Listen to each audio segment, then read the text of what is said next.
Welcome to today's. Hello, everyone. Welcome to today's webinar. Mobile first UX examples that increases SEO rankings and generate more leads. My name is Victoria Alsina, and I'm an SEO consultant based in London. And in case you're wondering, is this how people in London speak now? Yeah, that's the case. I'm originally from Argentina, and I'm also a comedian. How is my comedy career going?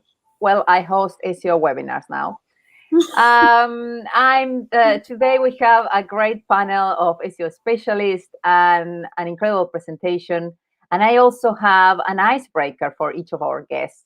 So I'll do the introductions and ask them my icebreaking questions, which was your first mobile? Now, we have Lyman Savi, who is the presenter today, and she's the CEO and founder of 321 Ignition. Previously, she was the senior global marketing manager at Microsoft, and she has more than 18 years experience. Her expertise relies on customer acquisition. How are you today, Lyman? Oh, I was on mute. I'm doing great. Thanks, Victoria. And I want to know, which was your first mobile? So my first phone, mobile phone, was Motorola. I don't remember exact the model, but the funny thing is my very first phone carrier was Sprint. And till this day, it's still my same carrier. So I've had the same carrier since I was 16, 15 years old when I got my first phone. I'm a very loyal customer. That's great. I still have the same. I still have a Hotmail account, which I got at the age of 10. Which was account. That's good. Yeah, it's also very important because at the age of 10, I saw the movie Spice World, which explains this, and I decided I wanted to live in London. So there you have life goals. We are also joined today by Cindy Kroom. She is the CEO and founder of Mobile Moxie, mobile marketing consultancy. She has been featured in Search Engine Land, Search Engine Watch, and every single SEO publication on the internet. She's also the author of Mobile Marketing, Finding Your Customer No Matter What They Are. How are you today, Cindy? I'm pretty good. How are you? I'm good too. I want to know also, which was your first mobile? So I'm pretty old, and my first phone was probably Motorola, but it was quite large. It may have been another brand, but it was a brick phone when I was 15 or 16. And like Lyman, I have been with the same carrier the whole time, except that it had different names. I had a carrier that got acquired, and then it got acquired, and then it got acquired, all by T-Mobile in the end. So they count me as having been a lifetime customer, basically, which helps when I need support. They say, you've been a customer for, and then I'm not going to tell you how old I am, but many years. That's great. We also have Daniel Foley Carter. He's the SEO lead of Assertive, and he also runs his own independent SEO consultancy. He has worked for Qantas, Sky, Ladbrokes, Virgin. How are you, Daniel, today? Yeah, I'm very good. I'm very good. Excited. I think this is one of the first SEMrush webinars that I've done. Probably should have got up to speed a couple of years ago, considering I've been using SEMrush like literally before it even become mainstream. And I kept seeing all these webinars going on. I thought, you know what, it'd be a good time to finally get in on one. Well, today is your lucky day. Life goals, Daniel, living in London, being on an SEMrush webinar. What else can we ask for?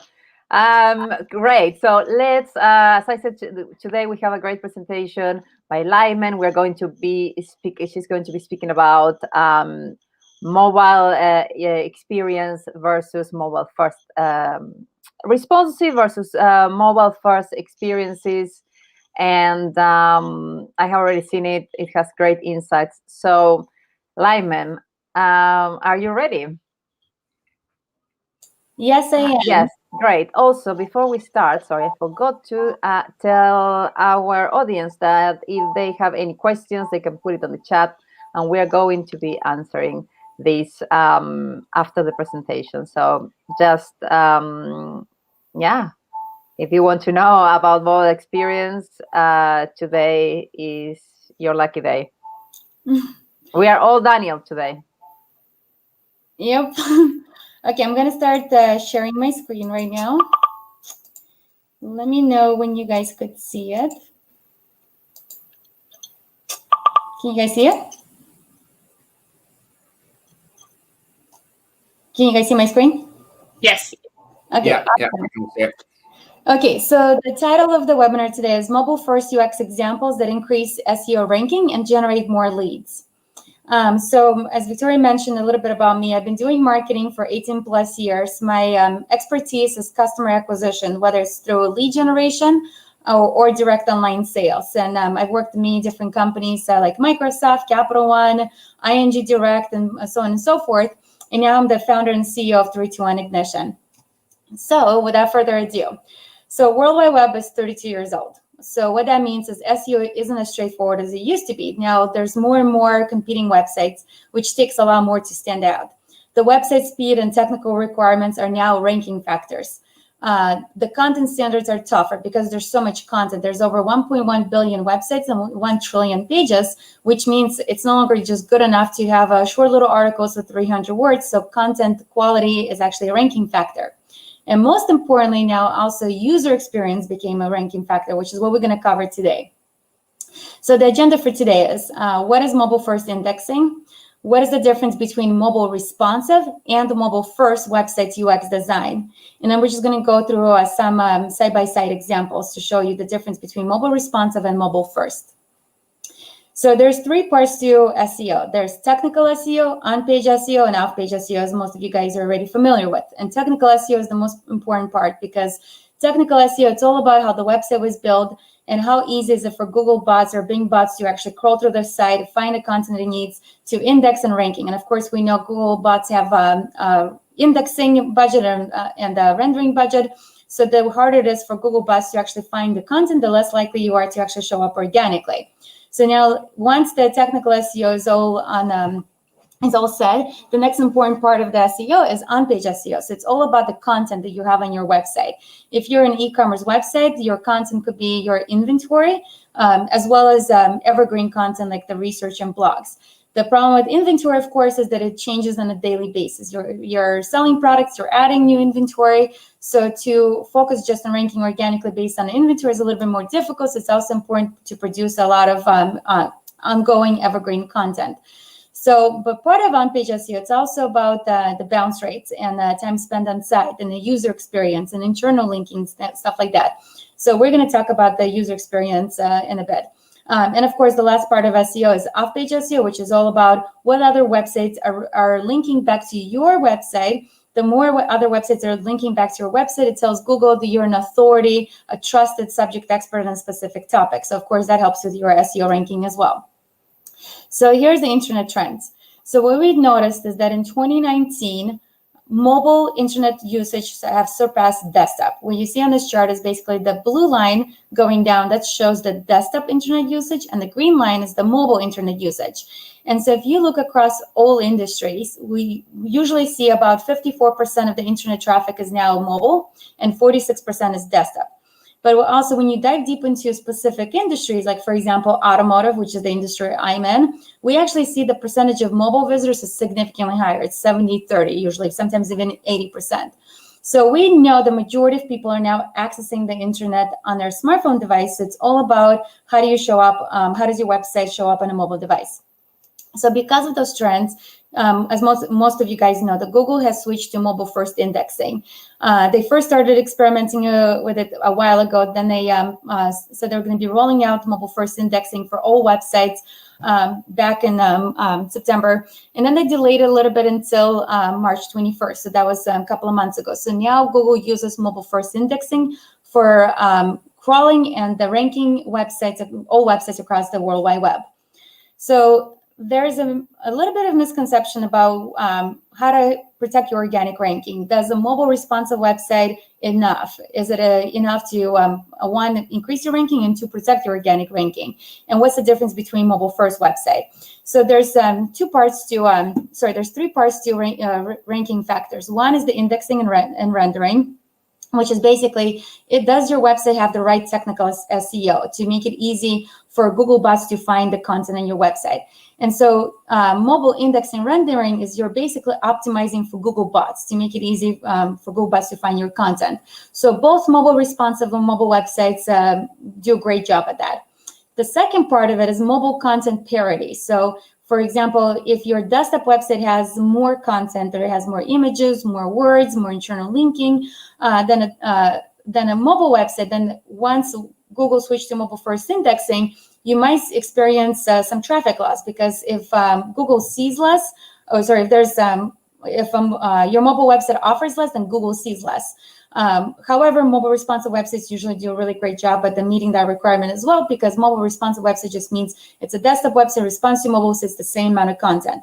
So both mobile responsive and mobile first websites do a great job at that. Now, the last part of a SEO ranking factor is the usability. So the usability, it's all about how do you optimize for the user and not just the Google bots. So even though your website might have the content, even though your website might have the right schema markups and things like that, but if the user experience is clunky and hard to navigate on a small device, and if people are bouncing, leaving your website, then that's actually going to hurt your organic ranking. So mobile responsive websites, they don't do a good job at the user experience. So that's when the mobile first website does an amazing job. So when you compare side by side mobile responsive versus mobile first, mobile responsive is a minimum viable product to meet the Google SEO organic ranking factors, but a mobile first website is a competitive advantage because it meets all of it. It meets the indexing rendering, it meets the content parity, and it meets also usability requirements. So what is mobile usability, UX? It's all about having an empathy and compassion for people who are visiting your website on a smart device. So let's go through it. So mobile first responsive website, it's as it sounds, it's basically how do you design for a small screen? How do you design a user experience on 360 by 640? So the idea comes from the fact that if you're designing a website or user experience on a harder device, which is this mobile screen, because it has a lot of limitations. It has less real estate space. It has slower internet speed. So if you're designing for the hardest part first, and then it's going to be easier for you to scale it up. Designing for a mobile device is not about eliminating content or having less content. It's about ruthlessly prioritizing what's important. And it's all about having the hierarchy, prioritizing what's the primary content, what's secondary, what's tertiary. So it's really focusing on what's going to be the best user experience on 360 by 640, and then it's much easier to scale it up to 1920 by 1080. Versus with mobile responsive, it's basically thinking about a desktop first. You're thinking about the user experience in 1920 by 1080, which a lot of times, of course, because you have faster internet speed, you have more real estate space, those websites tend to be more complex, and then it's a lot harder to actually scale it down, which means then you're eliminating things. But a mobile first experience is not about eliminating, it's about prioritizing.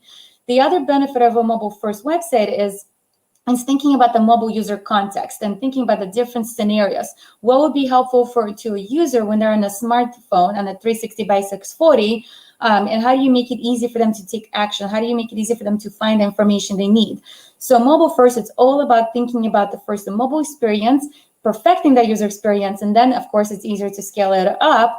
Versus mobile responsive, you're starting with the desktop user experience, you're not even thinking about the mobile, and then in order for it to fit things, it doesn't look right, it doesn't work as well.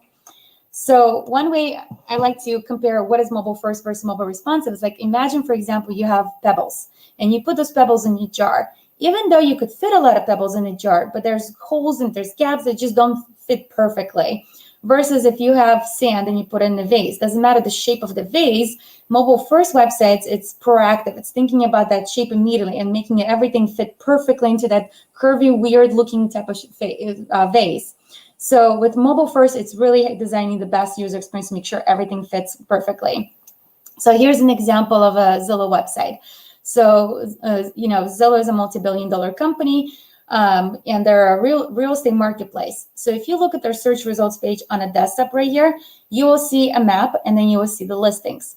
If Zillow was a mobile responsive website, then on a mobile phone, you would have first saw the map, and then when you scroll down, you would have saw the listings. But Zillow is a mobile first website. So what that means is you first see the listings, and only when you click on this little map icon, then it flips and shows you the map. So with mobile first websites, is basically thinking about it's having a second design that's specifically designed and optimized for a mobile screen. So think of an app. Mobile first website is actually as the cost-effective alternative to having a mobile app. The difference between mobile first website and a mobile app is with mobile apps, A, they cost more to build and to maintain. Two, the user actually has to go to app store, whether it's Android or an iPhone, and actually download the app. Versus with a mobile first website, it's crawlable by Google. Nobody has to download anything, but the user experience looks like it's an app. It's just it was built and designed for the best user experience on a mobile device. So just some case studies. Like I mentioned before, I'm a CEO and founder of 321 Ignition, which is e-commerce website platform for car dealerships. We only focus on car dealerships. And so when we went into this industry and we started building mobile first websites for car dealerships, the lead volume significantly improved. The lead volume increased anywhere from 300% to over 700%. And it's crazy because the numbers are so high, they almost seem unrealistic. And some people sometimes even question those numbers and have told me that I should reduce those numbers just to make it more realistic. But really, if you think about it, if you make it easier for somebody to find what they need, if you get rid of the friction, it makes sense that actually you will increase your leads that significantly. So the things I'm going to cover and the examples I'm going to show you guys right now are proven things that we've tried in other industries. And if you apply this for your business, whatever industry you're in, you will see a really significant substantial gain in lead volume, and also you'll be able to protect your organic ranking. So let's go into the examples.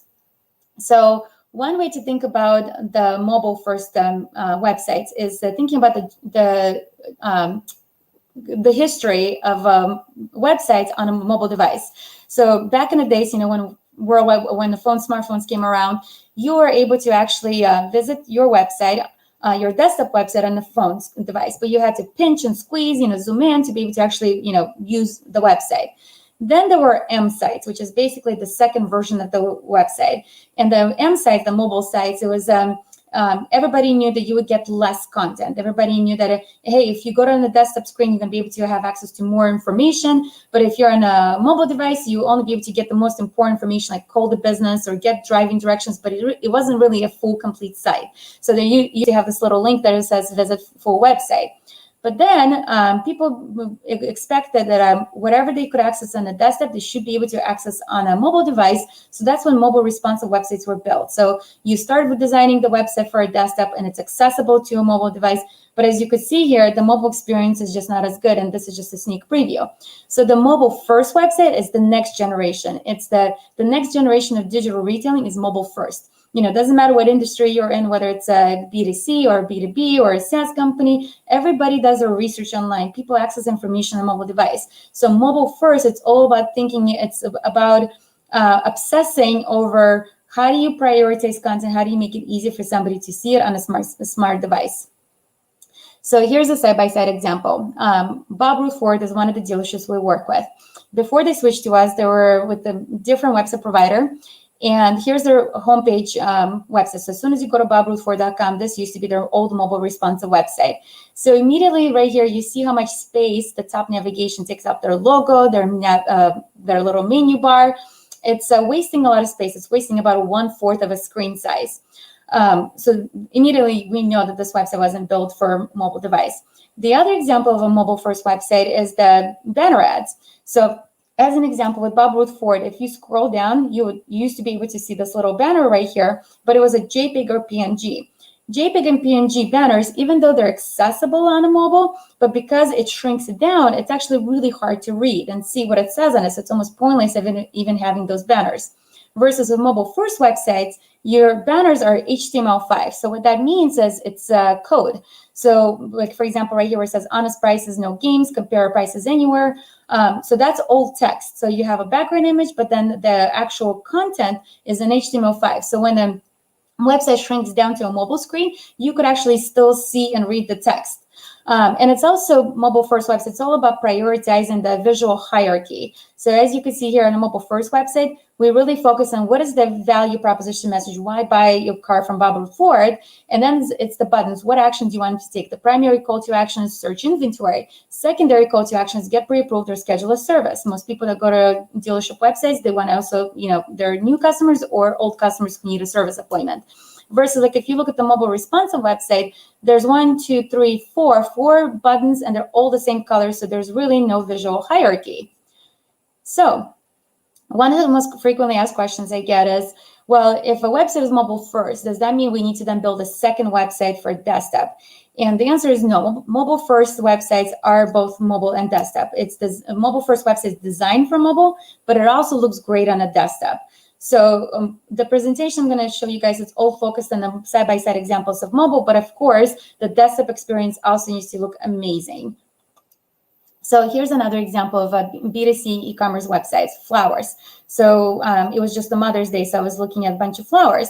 And what's interesting, so like if I go to this local flower shop, Brittany Flowers, look again how much space is wasted over here with the tap navigation, like the logo, the favorites, add to cart, the menus over here. So it's kind of like, all over the place. Versus if you compare it to 1-800-Flowers, you see here menu and the search bar right next to each other. So you basically consolidated versus on a Brittany Flowers, you have the menu and a search bar as 2 separate elements. So a perfect example of a mobile first website is you're thinking about how to consolidate things, how to conserve space, don't waste any space, less is more. Or like, for example, you see how right here it says sort by. Look how much space is wasted with just this sort by feature, this little drop down. There's no need to have that much space wasted on sort by. So with a mobile first website, you will usually see like a hyperlink, sort and filter, because again, it's all about consolidating, conserving space, because you're on a small screen, you don't have a lot of space. It's all about how do you consolidate things. So here's again Bob Ruth Ford example. So with Bob Ruth Ford example, same thing. The tap navigation, of course, is wasting a lot of space. But most importantly, also, again, here, look how much space is wasted on available inventory. There's a bunch of white space over here. There's refined search buttons taking up so much room and sort by. Versus if you look at the mobile first, the filter and the sort by is, really compact. And most importantly, you could see more than one product photo above the fold, and you could swipe and see more than one photo of the product. You don't have to go to the product detail page. You could actually swipe photos and be able to see more information. Because think about it, if a user is on a mobile device, sometimes it could be in a place where the internet connection is slow.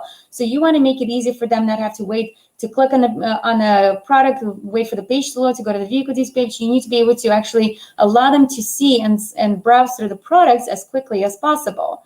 So with the mobile responsive example, again, when you keep scrolling down, you will see a ton more content. You can't scroll and see more than one photo. You have all the details about the pricing information. And again, with mobile first, it's all about consolidating, conserving space, and prioritizing content ruthlessly. You're constantly thinking about what is the point of this page. From a user experience best practices, every page needs to have a purpose. The purpose of a search results page is to intrigue consumer about your product. The purpose of a product detail page is to educate and close, get them to buy the product, get them to inquire about the product. So it's all about prioritizing content. So here's an example of a product detail page. With the mobile responsive website, again, as you could see here, a lot of the content is, kind of all over the place. So it was clearly this website was designed for a desktop and a response to mobile. It's visible on mobile, but there's no visual hierarchy. And the content is not that easy to digest. So the other most important thing, what I've noticed a lot of times when a website is mobile responsive is I see redundant features. For example, right here on a mobile responsive website, I see email and send to phone. Those 2 buttons are irrelevant.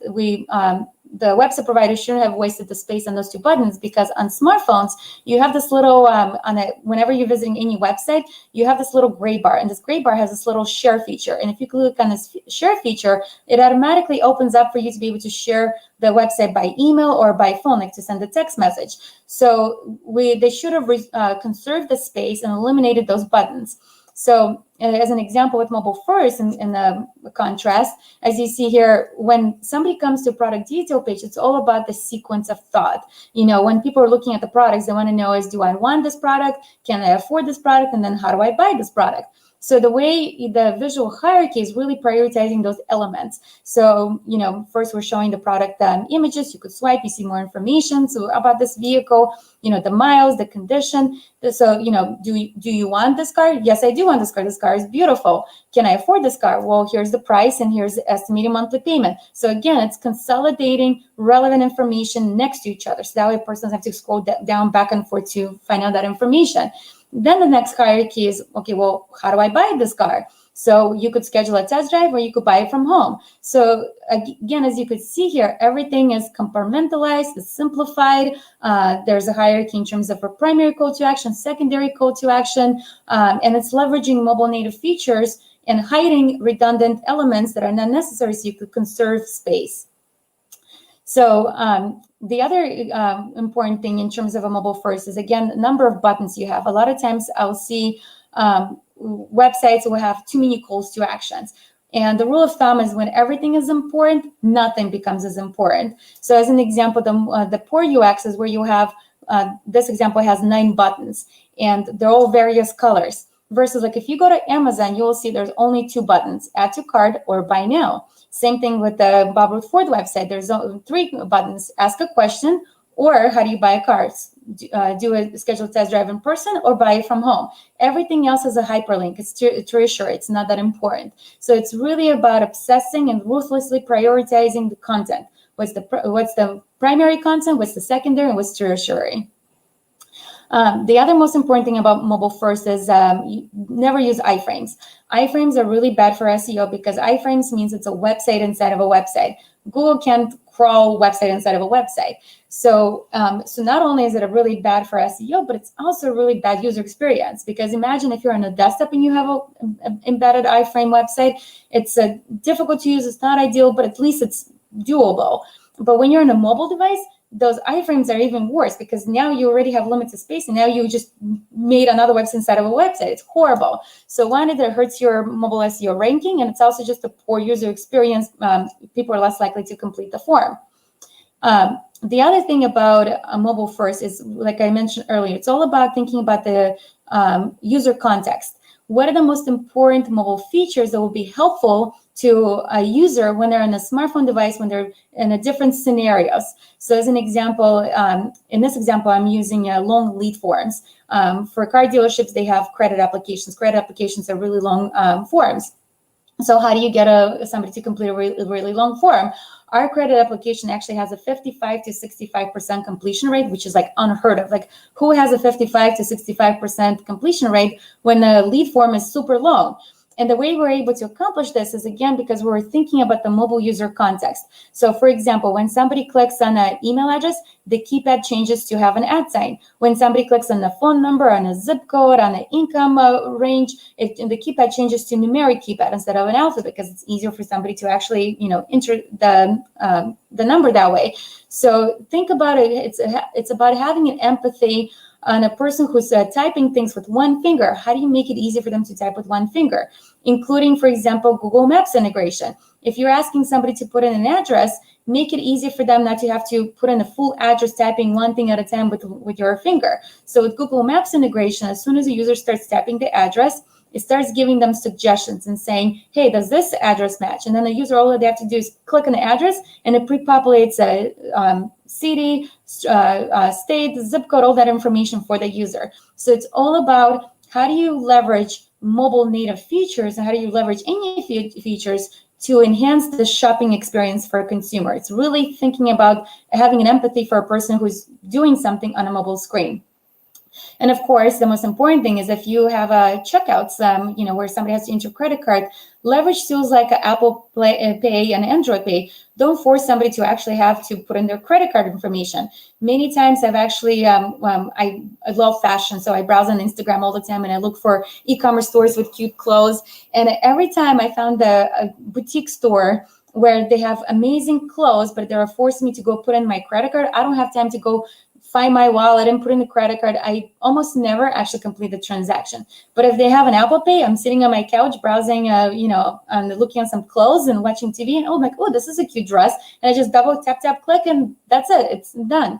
So again, it's thinking about how do you make it easy for somebody to complete an action and to help them save time. If you could help consumers save time, they're actually willing to spend more money with your business.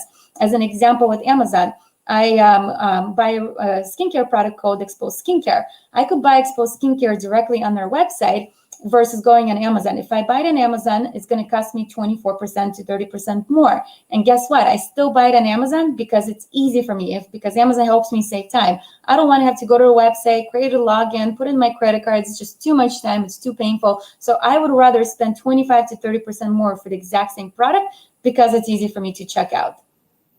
So here's another example of a B2B SaaS company. So when I search for Microsoft Office 365, what's interesting is, of course, the first two positions, Microsoft ranks for those keywords because it's their brand, so they're always going to rank high. But the second website that ranks organically, it's a company called O365 Cloud Experts. The reason they're ranking organically is I looked at SEMrush, and it says the recommended text length is about 1,214 words. So when I went to their website actually has about 1,164 words. So the keyword density is amazing. They have the word Microsoft repeated 25 times, keyword Office 365 repeated 38 times, and the keyword Office repeated 56 times. So they have relevant content.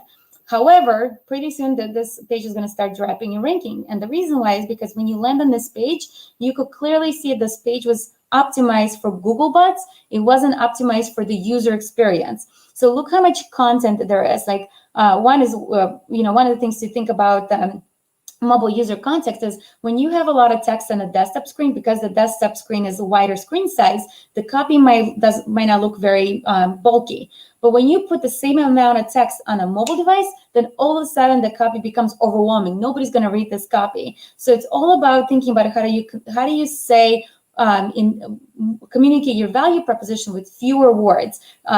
People scan, they don't read. So even though this page right now is ranking organically because it has the keyword density, but it's going to start dropping in ranking if their competitor starts actually producing same amount of better quality content, but also offer better user experience. So what I did is I messed around a little bit with that example, and I'm like, okay, if I take this website and I rejigger things around to make it look good for mobile, what would that look like? So as you can see, side-by-side examples. I basically eliminated this whole text. I shortened this paragraph to be only one short paragraph. I made this green box, which is not even readable at all at this point with their mobile responsive website, to be more like this with bullets. And I, eliminated a bunch of words in terms of, repeating. Like, for example, it says your Microsoft 365 business plan, formerly known Office 365. They're literally keyword stuffing, which back in the days, it might have helped them rank organically. But now that Google and Bing actually use the user experience as part of the ranking factor, this page is going to start dropping in organic ranking. So here's another example of how Microsoft does it for their subscription plans. So if you're a SaaS company, you have subscription plans, one of the things you could do is you could use Carousels. So you could actually click on this back and forth button to be able to see the next plan. And so, but that way, everything is still legible and accessible and easy to digest on a mobile device. And here's an example of a messaging copy. So as you see here on the left-hand side, that's a copy that was written for Google bots. It was optimized for Google bots. It's a keyword stuffing copy. And you could still actually have the same amount of keywords in your website, but break it down by having images in between, having buttons in between. It's making it easy for people as they're scanning through it to be able to digest that information. So again, when you're on a mobile device, you have less real estate space. So the same amount of content that might have looked easy to digest on a desktop, on a mobile device, it's going to look bulky and not inviting. Nobody's going to read it. And so, of course, if people are not reading it, they're bouncing. They're leaving your website, which means it's going to hurt your organic SEO ranking. The last thing I want to talk about is the blogs. So the old school blogs, again, they're not mobile responsive because you could see here on the top navigation, look how much space is wasted with this search bar, with the logo, with the menu and things like that. But then most importantly, like the H1 tag is really big and just, taking up too much space. And so even though this blog might rank historically organically great because it has the keyword content, but because now Google uses the user experience as a ranking factor, this is going to start dropping in organic ranking. Versus mobile first blog, as you see here, you still have the image, you still have the H1 tag, but it looks better on a mobile device. So when you're writing thought leadership content, make sure that you're not wasting your time producing all this content, but then the user experience is broken. And one other suggestions is also to add little personalized banners in between. So for example, this blog is about 3 critical questions to ask your used car salesman. So it talks about, getting approved for a car loan and stuff like that. So of course, between the paragraphs, we have inserted HTML5 banners. Save 1 hour at the dealership, get pre-approved. So of course, the goal is to rank organically, but then the next goal is to actually get people to engage, get people to actually click on links and go to the page and become a lead. So that's the end of my presentation. I know I went really, really fast. Great, that's amazing. Thank you so much, Lyman. I have learned a lot. I'm sure that the people in the audience have learned a lot. We have some questions from the audience, but first I wanted to ask you, does Google Mobile Friendly Test Tool tell you if your website has mobile first UX, or does it just tells you if your content is accessible on mobile? Yeah, no, so the Google Mobile First test, there's no way for Google machine or a bot or anything to actually tell you if the user experience is going to be good.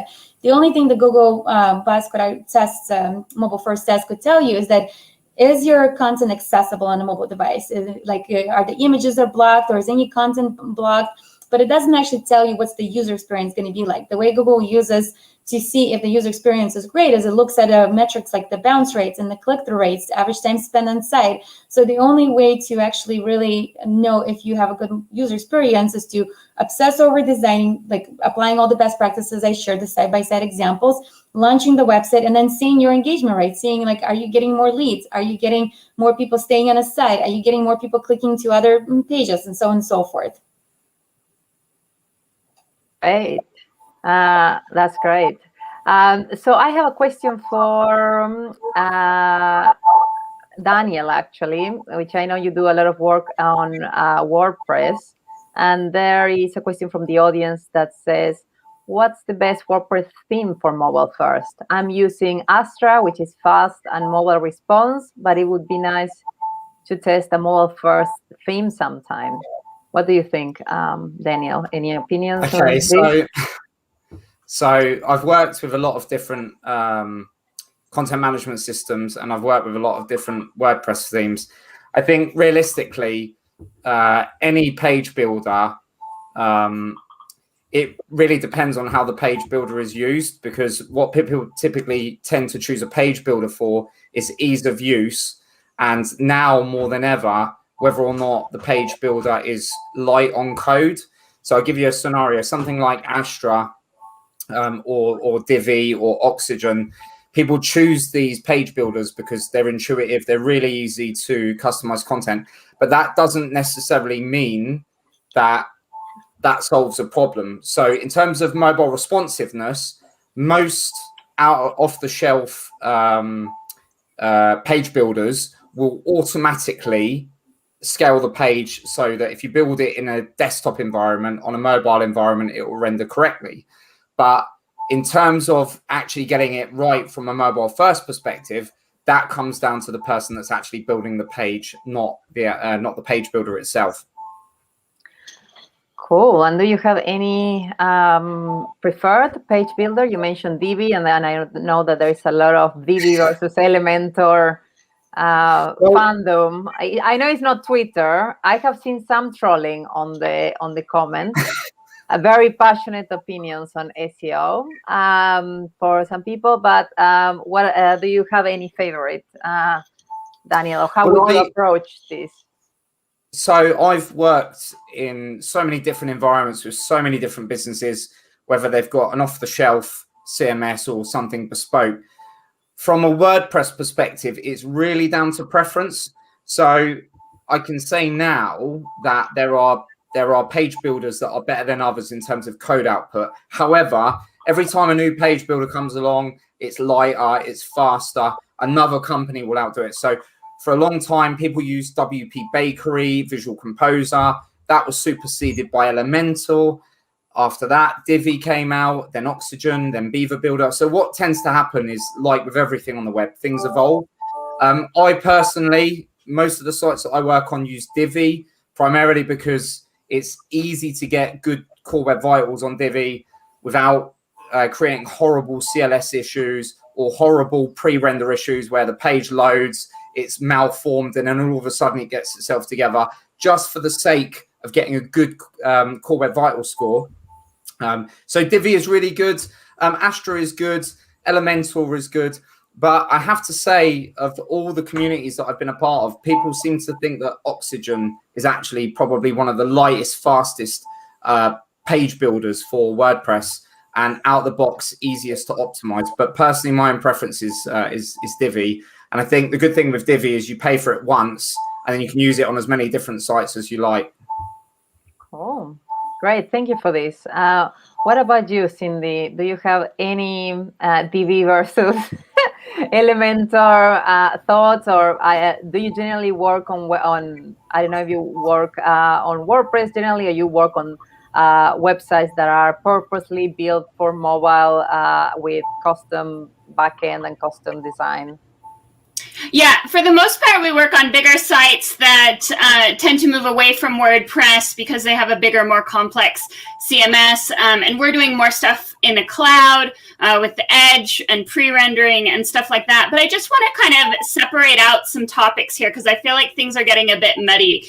And I want to make something clear that I think Layman did a good job of explaining that there's mobile first design and there's responsive design, and mobile first design is still responsive. That's what you're saying, Layman, right? But it looks at the mobile phone and the mobile use case first, but it's still responsive. You're using the same URL to address mobile and desktop. So you're not saying ditch responsive. You're just saying the way the designer should think about it is starting with the mobile phone and then progressing, right? So Cindy, you bring up a really good point. So mobile first, it is one website, it is one URL. It's not like the old school, M site. This is actually still all in the same domain name.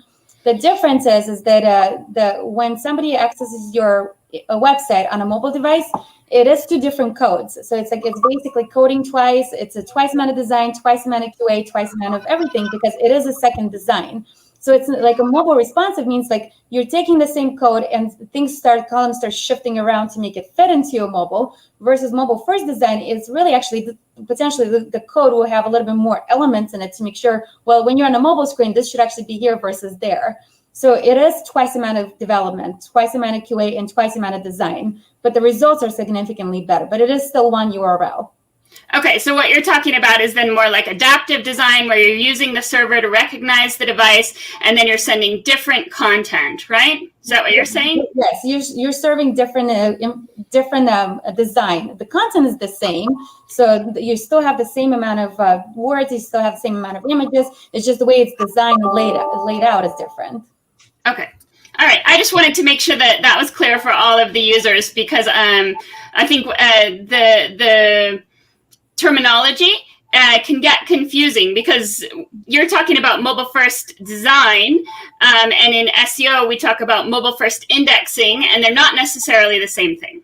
Yeah, like I mentioned before, there's indexing means you're optimizing for Google bots, but the user experience, you're optimizing for the user. So even if your website has relevant content, meaning like it has the information the user is searching for, Google and Bing and other search engines, they care about serving consumers with the best answer. The best answer doesn't just mean do you have the information, it also means the user experience. So, it's a mobile first indexing. It just means, does your website have the right code to make it easier for Google bots to find it? Does it have mobile parity? Like, is it the same information mobile as it is on desktop, or is it less? Because if it's less, then your organic rank is going to start decreasing. But the mobile first user experience is all about engagement. Are people staying on your website? Are people engaging with your website? Are people buying from you? Are they contacting your business? It's all about the user experience design.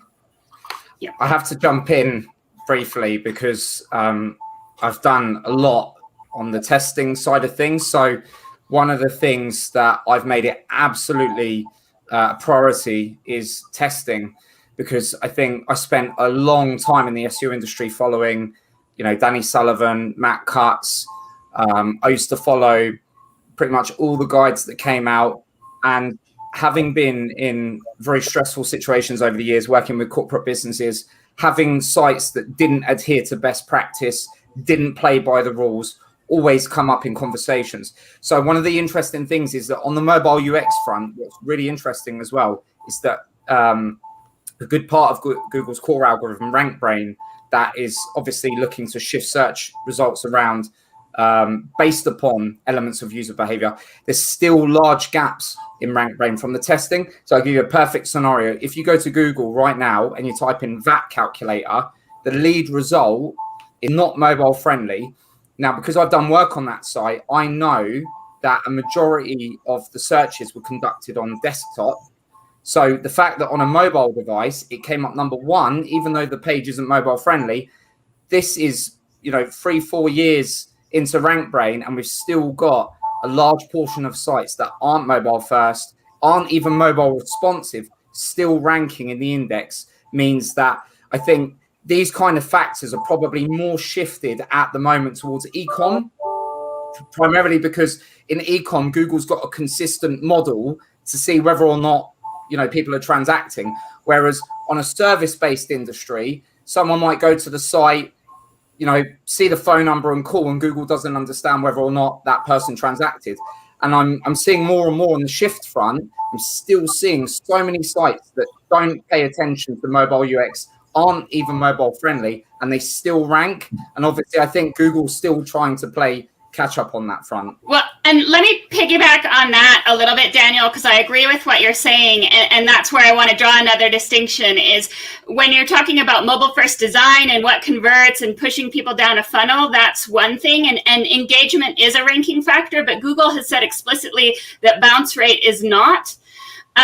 So I want to caution people about going too far in cutting down text and things like that. I think design is important, but you can use design elements to hide text, not hidden text, but to have like more expanders like they do in the app stores and stuff like that, where it's still available in the first fetch of the page, but it's not necessarily all displayed. And the page has to feel like an app, like Layman said, but not feel overwhelming on a mobile device. But from an SEO perspective, I would say that especially in some industries like Daniel described, removing text might not be the answer to help with rankings, and adding carousels as well slows load time. So you've got to balance what Google can perceive as load time and the content and the number of assets and stuff like that. And they're counting load time as a big engagement factor. So we want to do a good job with the design without adding to load time and without removing too much text. I just want to put that caveat. To clarify, I am actually not saying to remove content. I'm saying have the same amount of content, but a mobile first design means you're ruthlessly prioritizing the hierarchy of the content. It's not about eliminating features. It's not about eliminating content. It's the same amount of content. Keyword density, information is still hugely important. But it's all about how do you present that information in a 360 by 640 versus 1920 by whatever the screen of the desktop is. The one thing I'd also comment on as well, which is a bit of an irony, was the fact that in multiple conversations I had with people in the SEO industry regarding things like dwell time, well, the fact is that if you've got a site that someone comes to that isn't intuitive to use, that will increase the amount of time that person spends on the site trying to do something. Inadvertently, someone might say, well, we've increased the amount of time people are spending on our site. That's a great thing. When actually the lack of intuitive design probably impedes people being able to do what they want to do quickly. So I think if you look at it from Google's perspective and the fact that AI is being introduced more and more, you have to almost understand, okay, well, if we're talking about a keyword that we want to rank for, what is the end result of that keyword? Is it a phone call? Is it a purchase? So Google almost has to sort of shift that model forwards to understand, where does the journey end? And I did a study no more than 3 weeks ago on USwitch and Money Supermarket, where what they were doing was taking away intent from a landing page, funneling people through a funnel, blocking half of the funnel from Google. And then when people went to get their comparison, if they clicked on a button, it would pop up another tab and keep the old session running. So it's funny to see that, like in this marketplace, how these things are so intrinsically linked. Yes, it is. And you mentioned that you, at some point, or the URLs that you were using were not were not AMP. No.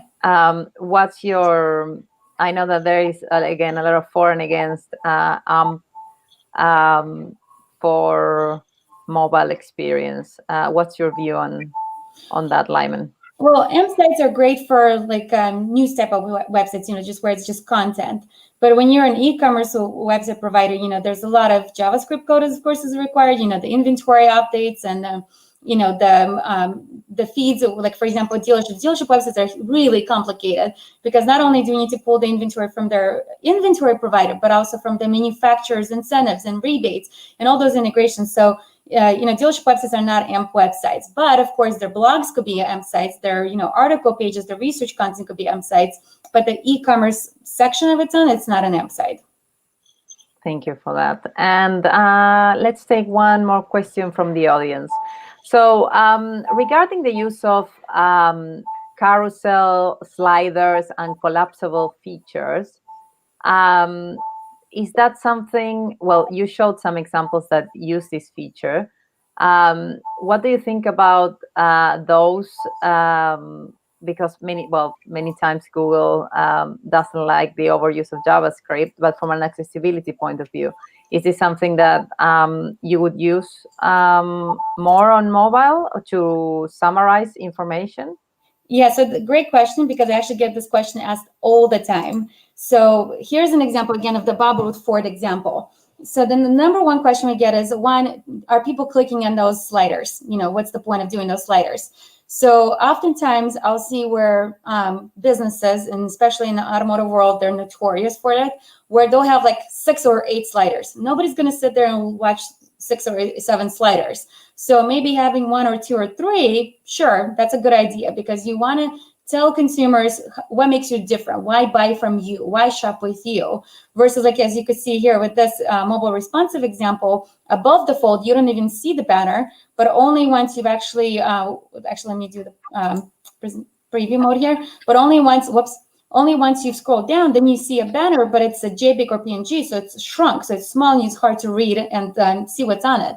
So my point of view is that I think homepage sliders should be there, but number one, don't overload with 6 or 7. Do maybe maximum 2 or 3.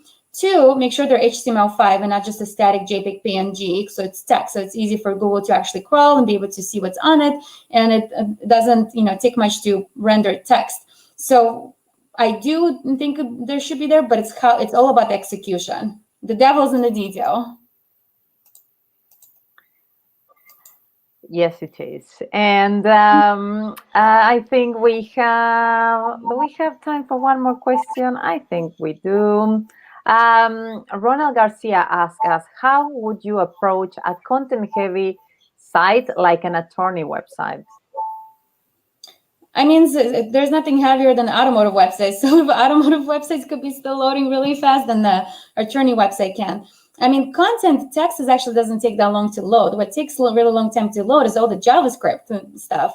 So like with car dealership websites, a lot of times they'll have third-party widgets and, pop-ups and things like that. Like those are the things you need to watch out for, especially on mobile. Like, for example, Google doesn't like the interstitials. So like if you are going to have a pop-up, make sure it takes up less than 1/4 of a screen size. So, but of course, also with content, with the lawyer websites, that's actually a good use case for AMP sites because it's just text-based. It's not like it has a lot of code or a lot of JavaScript in it. So that's how I would manage it. That's good. Good. So any final thoughts on mobile first versus responsive design, Cindy and Daniel? Okay, I don't want to fight. I said Cindy. No. First Cindy and then Daniel, and then we should say goodbye. Yeah, I think in addition to everything that we've covered today, from a UX perspective, I would focus a lot on load time and core web vitals, things like cumulative layout shift and first contentful paint. those things you handle in a more technical way by preloading, pre-connecting, pre-rendering, doing things on your server or with your CDN, as well as browser-based lazy loading. If you're not doing that and you're doing traditional lazy loading, you need to look at browser-based lazy loading. That'll save you a lot of heartache on your Core Web Vitals. And yeah, just look at load time in Core Web Vitals for the UX that happens before the page even loads. Yes, totally agree on that. I have used the browser lazy load to speed things up, and it has delivered a lot of success for our campaigns. So Daniel, what were you going to say? So I would base most of any decision on SEO testing. I think that's what quite a lot of people have seen me actively promote on LinkedIn, primarily because it's very likely that in 1 year, even 2 years from now, I'll be able to do a Core Web Vitals test on lead results for countless terms and find pages and sites that just do not validate. I think Google either stated themselves that on the Core Web Vital front, it would be a last mile ranking factor. In terms of making something mobile first, I think, realistically looking at it, a good portion of it comes down to common sense. If you're selling a product or a service, what do you need to get to the end user first? I would set up A/B split testing and obviously find what generates more goal completions. But equally, from an SEO point of view, another thing that I would highlight is that I did a lot of testing with mobile sites and actually hiding content. So from all the experiments that I ran, every time I consolidated and hid content to make it a better user experience for the end user, I actually lost rank, and it was consistently proven across the board. If I took a large amount of product content, or if I took content that made my page what it was for Google to understand better, if I put it in an accordion or a slider, I'd see rankings dropped. It actually was more beneficial in the times that I left it there, even though from a UX perspective, it doesn't make sense. So the one thing I've always advocated is, if you're going to do something for the purpose of the end user in terms of mobile first, do a test case, set up a page, serve one page, evaluate ranking position over time, query coverage, look and see what happens. If it has a positive effect, repeat that across the site. If it has a negative effect, then obviously, because fundamentally there's doing things that are good for the end user, and then there's doing things that work. And the problem with the SEO industry, and it's still endemic today, is that people can do stuff that works or that is best practice and not see the benefit from it. And I can tell you now, from a large portion of sites that I saw rush out to deal with Core Web Vitals, HTTPS, dealing with all these things that are weighted factors. And still to this day, a lot of them haven't seen the benefit. So I'd always advocate, take the logic of what the user wants, test it in a test case, use something like SEOtesting.com or any number of SEO testing tools, see what works, and make that the foundation of your experiments for SEO. Yeah, definitely. At the end of the day, it's a balancing act. Google versus humans, SEO versus versus business goals, or not versus business goals. It's like, what's the point of being first if we're not getting more conversions, right? Yeah. So thank you all for coming. Everybody that watched, thank you, Lyman, for such a wonderful presentation. Daniel, Cindy, it has been a pleasure to have you here. I learned a lot. I hope you have learned a lot too. You can rewatch the webinar. Also in the chat, we have the slides if you want to download them. And yeah, it has been a pleasure. Thank you, SEM Rush. Thank you, Kate and Anton, for organizing. And I hope you have a good evening. Thanks, guys.